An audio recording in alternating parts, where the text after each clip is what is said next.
três tipos de comportamentos: neutro, empático e não empático. Aqui foi avaliado a intensidade da dor. O grupo neutro, ele teve uma média de intensidade de dor de mais ou menos 60, 65, tá? De 0 a 100.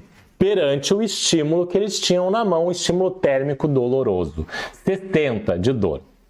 O grupo não empático teve até um pouquinho mais, tá? 65, 66, foi um pouquinho maior.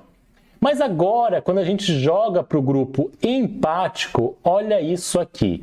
Foi bem menor, 56, 57, uma variação menor. Então, de 65 passou a mais ou menos 57, 56, tendo uma redução enorme da quantidade de estímulo de dor, somente pelo fato de que eu falei conversas mais empáticas, eu me coloquei no lugar do paciente.